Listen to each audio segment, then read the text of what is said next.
बहुत मुबारक हो तारिक भाई, आपके वजीर बनने के बाद इस पहल में पहली दफ़ा आप तशरीफ लाए। नवाज शरीफ साहब पे बहुत तनकीद हो रही है। जी बहुत शुक्रिया कमरान भाई, बहुत नवाज शरीफ साहब पे बहुत तनकीद हो रही है कि मुल्क में जो है बलोचिस्तान जल रहा है, पाकिस्तान के हालात ख़राब है। और नवाज शरीफ साहब की ये वीडियो जो है दिखा दें यार, इस पर क्यों तनकीद हो रही है पीटीआई वाले, मैं भी तो देख लूँ, दिखाएं क्या है जी वीडियो। हमारा तो काम है जी हर साइड की चीज़ दिखा देना। अवैध साहब फिर भी हमसे खुश नहीं होंगे हमारे जर्नलिज्म से, लेकिन तारिक भाई बड़ी तनकीद हो रही है कि यहाँ बलोचिस्तान जल रहा है, पाकिस्तान दहशतगर्दी का शिकार है। और चले शहबाज शरीफ साहब चले गए, पीटीआई वाले तनकीद कर रहे हैं कि पूरी फैमिली को साथ ले गए। और जिस तरह वो, और दूसरा ज़रूर आप रिस्पॉन्ड करें, जो हफीजुल्लाह न्याई साहब ने भी कहा है कि आपकी वजह से इस मुल्क में आइन की धज्जियाँ उड़ी हैं, आपकी गवर्नमेंट की वजह से। ये आइनी रियासत नहीं है, ये इसको ताकत है इकट्ठा किया हुआ, इसका मतलब आपकी तो कोई हैसियत ही नहीं है इलेक्टेड लोगों की। मैंने ये नहीं कहा कमरान, मैं कह रहा हूँ आप कह रहे हैं ना कि आईनी रियासत नहीं है, तो ये जिम्मेदार है ना। आईनी रियासत अगर नहीं है तो ही इज द मिनिस्टर, जिन्होंने ही इज रिस्पांसिबल। चलो 2018 वाले भी है सर, लानत भेजिए ना, वो तो चले गए दुनिया इस ताकत के उससे। उनकी बात क्यों कर रहे हैं? जो आज कंधे पे उठा के बैठे हुए बोझ, उनकी बात करें ना, उनकी क्यों ना बात करें हम, उसमें क्या प्रॉब्लम? मुझे तो कोई प्रॉब्लम नहीं है, मैं तो इनको गिरबान से पकड़ूंगा फिलोसॉफिकली। जी तारिक भाई, गुजारिश ये है कि सबसे पहले मियां नवाज शरीफ साहब का जो दौरा है बेलारूस का, जिसका आपने वीडियो दिखाई, मैं मुख्तसरन अर्ज़ कर देता हूँ कि दो चीज़ें हैं। पहली बात तो ये है कि बेलारूस के सदर के साथ मियां नवाज शरीफ साहब के बड़े ज़ाती ताल्लुकात हैं। जब वो चंद हफ़्ते पहले या चंद माह पहले यहाँ पाकिस्तान तशरीफ़ लाए थे बेलारूस के सदर, तो मियां नवाज शरीफ साहब ने मरी उन्हें एक ज़ोराने पर दावत दी थी और उनसे उनकी अपनी एक ज़ाती एक ताल्लुक़ है, और उसका फ़ायदा वो अपनी ज़ात के लिए नहीं, ना उन्होंने लिया ना वो लेना चाहते हैं। बहैसियत एक स्टेट्समैन और 3 दफ़ा मुल्क के वज़ीर-ए-आज़म रहने की वजह से उनका अपना एक बैनुल-अक़वामी दुनिया में एक कद काट है, और उसका फ़ायदा हमेशा पाकिस्तान को ही हुआ है। जब चाइना का दौरा हुआ, मियां नवाज शरीफ साहब जो हैं उस वक्त भी आपको पता है गए, मोहतरमा मरियम नवाज शरीफ साहिबा एज चीफ़ मिनिस्टर चाइना के दौरे पे भी गईं और यहाँ पे भी गईं, तो उनके साथ जो हमारे इक़्तिसादी जो मुआहदे हैं और उसमें जो बेहतरी आ रही है, वो मेन वजूहात हैं इन दौरों की। और दूसरी बात यह है कि मुल्क में जो मसाइल हैं वो अपनी जगह पे हैं, इसमें कोई दो राय नहीं है। लेकिन मैं ये कहूँगा कि इन तमाम मसाइल के होते हुए आप ये देखें कि हमारी मौजूदा हुकूमत ने पूरी कोशिश की है कि मुल्क में इस वक्त सबसे ज़्यादा जो चैलेंज बढ़ रहा है वो दहशतगर्दी का है, उसे किस तरह नबुर्द आजमा होया जाए, दोबारा कैसे पाकिस्तान में अमन कायम हो। बिल्कुल उसी तरह जैसे मियां नवाज शरीफ साहब के दौर में अमन था, चाहे बलूचिस्तान है, चाहे हमारा KP है।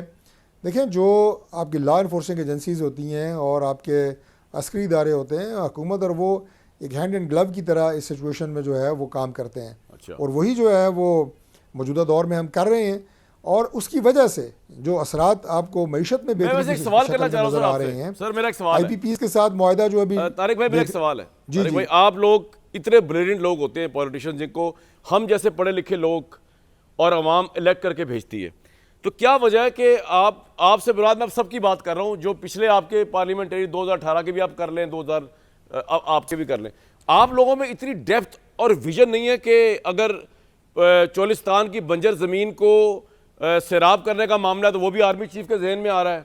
अगर IT को ऊपर ले जाने का मामला, वो भी आर्मी चीफ के जहन में आ रहा है।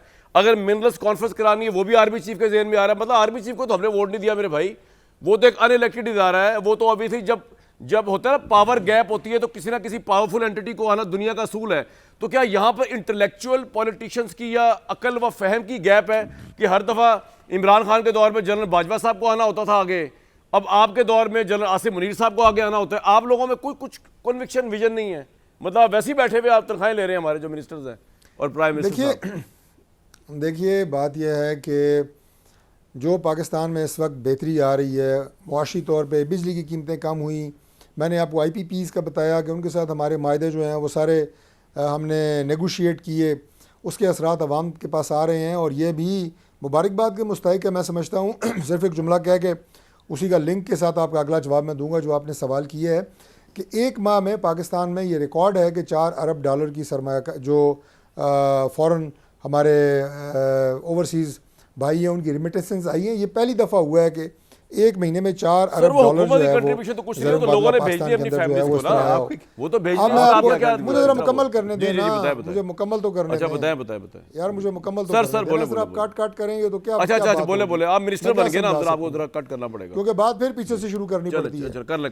वो जो एक महीने में हम कह रहे हैं कि ये बहुत बड़ी अचीवमेंट है, वो बुनियादी तौर पे पाकिस्तान पे और पाकिस्तान के सिस्टम पे, जो हमारे पाकिस्तान से बाहर बैठे हुए हैं पाकिस्तानी, उनका ट्रस्ट है, वो एतमाद उनका बहाल हो रहा है पाकिस्तान के ऊपर।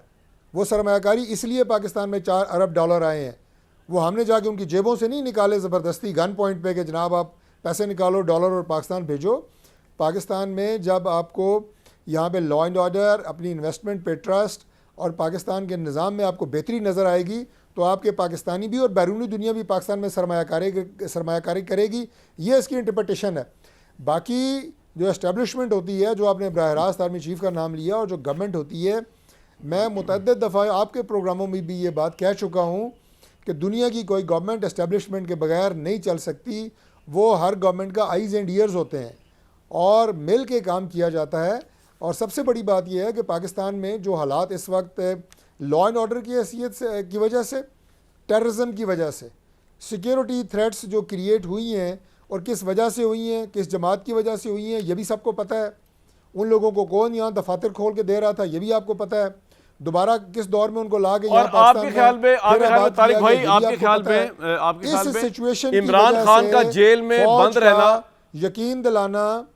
सर मेरी बात सुनो, इस वक्त लीडरशिप फौजी कह रहा और कोई इंस्पायर कर नहीं रहा। मसला ये है, इस सिक्योरिटी देखिए दो पॉपुलर लीडर हैं पाकिस्तान में, एक है नवाज शरीफ साहब थे। मेरी बात सुन लें, फौज का तारिक भाई मेरी बात सुन है कि वो सिक्योरिटी के हवाले से। अब सर वो फौज तो सारा कुछ कर रही है, छोड़ दे आप। और मैं बराह रास्त का नाम लेता हूँ, शहबाज शरीफ साहब बड़े अच्छे आदमी हैं, वो उस दिन भी आर्मी चीफ ने क्या कहा है, बिल्कुल सही नाम लेते हैं हर मीटिंग फंक्शन में। आएंगे, मेरी यार सुन ले, यकीनी बनाएंगे। मेरी यार सुन ले सर, ये बात जो है, एक मैंने आपको बताया, एक वर्ड इस्तेमाल किया कि हैंड इन ग्लव, ये इस तरह बात चलती है।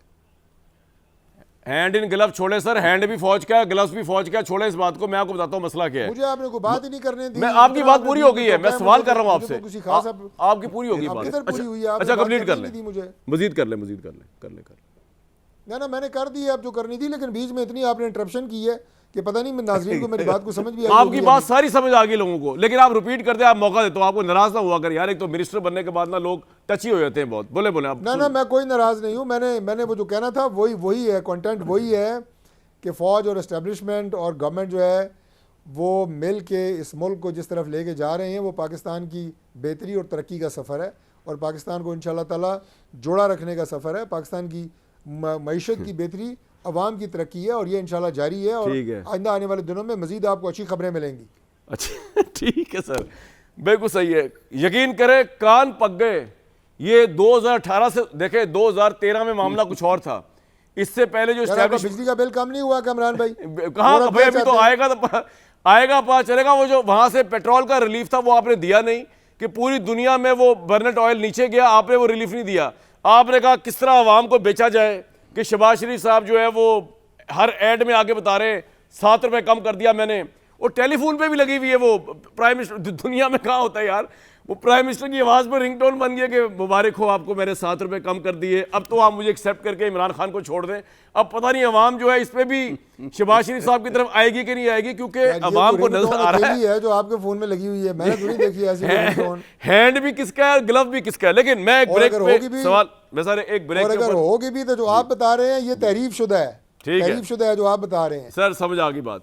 अब बात ये है कि जी मैं तो बेसिकली पंगा आपसे लेना, क्योंकि अब आप बन गए मिनिस्टर, और लेकिन ज्यादा पंगा इसलिए लेता कि आप लोगों के पास है ही क्या। मुझे तो समझ नहीं आती कि आपके पास इमरान खान से भी कम पावर है, जहां तक मेरा, क्योंकि इसकी वजह यह है कि इमरान खान के पास तो फिर आप जैसे 4-5 काबिल वज़रा थे, मैं आपकी तारीफ करते हुए कह रहा हूं, बाकी तो आपके पास तो, आप लोगों के पास तो पता नहीं उतने भी हैं या नहीं है, तो सारा कुछ कोई और ही कर रहा है, जिनके पास दिमाग भी है, विजन भी है। दुनिया में कोई ऐसा आर्मी चीफ नहीं है जो ग्रीन इनिशिएटिव दे।